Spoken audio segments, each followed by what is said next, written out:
Eu sou campeão mundial. São poucos os torcedores que podem encher o peito para falar essa frase. Para alguns, o melhor dia da vida. Para outros, um momento que querem apagar da memória. Desde os antigos torneios, todos querem ser campeões do mundo. E agora, o desafio para conquistar o grandioso título nunca esteve tão difícil. Eu sou o Eduardo. Eu sou a Nina. E eu sou a Ellen. Somos repórteres do Arquibancada e vamos falar sobre o Mundial de Clubes. E melhor ainda, sobre o Super Mundial de Clubes.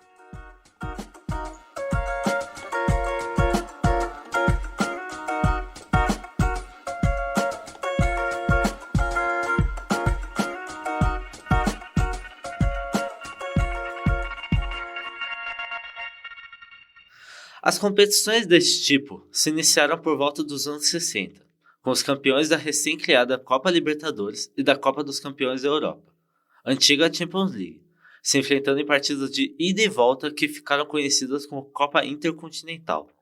Mas claro, existem controvérsias a esse início, já que em 1951 o Palmeiras venceu o Juventus na final do Mundial e até hoje é considerado o primeiro campeão do mundo. Ou não, depende do ponto de vista. O tão falado Mundial de 51 faz parte dos torneios jogados entre clubes da América do Sul e Europa durante a década de 50, como a Copa Rio e a Pequena Taça do Mundo, por exemplo. E não apenas o Palmeiras reivindica um título como esse. O Fluminense se autodeclarou campeão mundial de 1952. Fato é que os debates sobre o tema são pertinentes entre torcedores rivais e aumentam a cada edição do campeonato. Voltando à Copa Intercontinental, o primeiro campeão do torneio foi o Real Madrid de Stéfano, em 1960, batendo o Peñarol, que voltaria no ano seguinte para conquistar a taça. Já em 1962, o mundo assistiu o grandioso Santos de Pelé derrotar o Benfica de Eusébio nas duas partidas do torneio e se tornar o primeiro time brasileiro a vencer o Mundial de Clubes.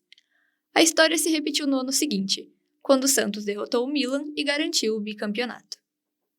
Ao todo, foram 43 edições do formato, de 1960 a 2004, com 21 títulos para os times europeus e 22 títulos sul-americanos, sendo 6 deles conquistados por brasileiros. Entre os grandes campeões dessa fase estão o Flamengo, do Zico em 81, o título que ganhou até música com a torcida rubro-negra. O Grêmio em 83, contra o Hamburgo, com 2 gols do ídolo tricolor Renato Portaluppi. E por fim, novamente um bicampeonato brasileiro, o grandioso São Paulo de Tele Santana nos anos 90. O tricolor paulista bateu o Barcelona e o Milan para conquistar os títulos. A última edição do torneio foi em 2004, onde o Porto se sagrou campeão nos pênaltis em cima do Once Caldas. Mas antes desse ano, já ocorreu a primeira tentativa da FIFA em ter um mundial próprio, uma primeira tentativa de mundial de clubes. No ano 2000, a FIFA realizou um campeonato formado por 8 clubes, com 2 brasileiros representando a América do Sul. O Vasco, campeão da Libertadores em 1998, e o Corinthians, campeão brasileiro de 1999. Enfim, o Timão bateu o Vasco na final e foi campeão mundial sem jamais ter conquistado a América do Sul. Outro título controverso, já que os clubes classificados para a competição foram escolhidos por Ricardo Teixeira, presidente da CBF na época. Teoricamente, é impossível conseguir um mundial sem a conquista prévia da Libertadores. A partir de 2005, a Copa Intercontinental foi extinta e o Mundial de Clubes da FIFA, que tinha sido realizado em 2000, foi retomado. Esse formato incluía os vencedores de cada competição continental, ao invés de englobar só a Europa e a América. Os 2 primeiros anos do Mundial de Clubes foram marcados por vitórias brasileiras.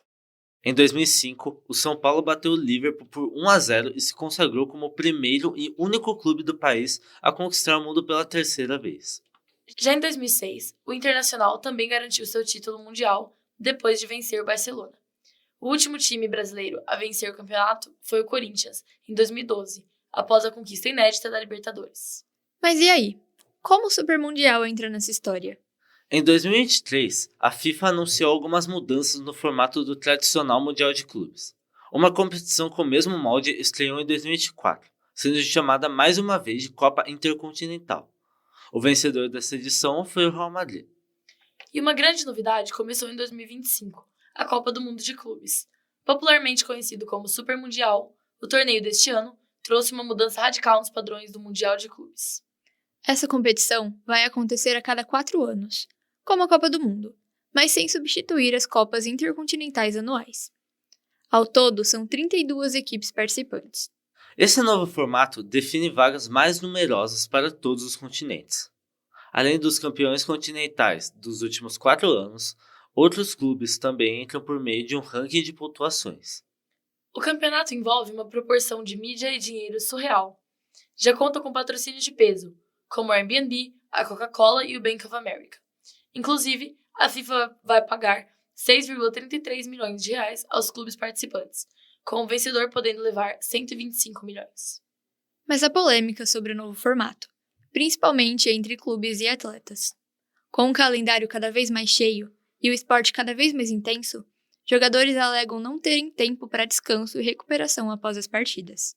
O jogador do Atlético de Madrid e da seleção argentina, Julián Álvares, por exemplo, jogou 64 partidas na temporada até o Super Mundial, podendo chegar até 71 jogos caso chegue na final. Essa carga exaustiva de jogos, sem grandes pausas para repouso, pode ocasionar lesões graves, como a do volante Rodri, que lesionou o joelho em setembro do ano passado e voltou aos gramados apenas em maio. O espanhol fez 56 jogos na temporada passada, incluindo 6 jogos da Eurocopa, a qual foi campeão. Apesar das polêmicas, o torneio de 2025 está sendo disputado nos Estados Unidos, com a grande final marcada para o dia 13 de julho. 4 clubes brasileiros estão lutando pelo título de campeão do mundo: Palmeiras, Botafogo, Fluminense e Flamengo. Para quem vai ser a torcida?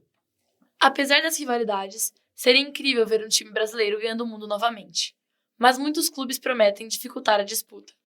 Um dos grandes favoritos da temporada é o PSG, que chega nos Estados Unidos com o mesmo elenco que goleou o Inter de Milão na final da Champions League.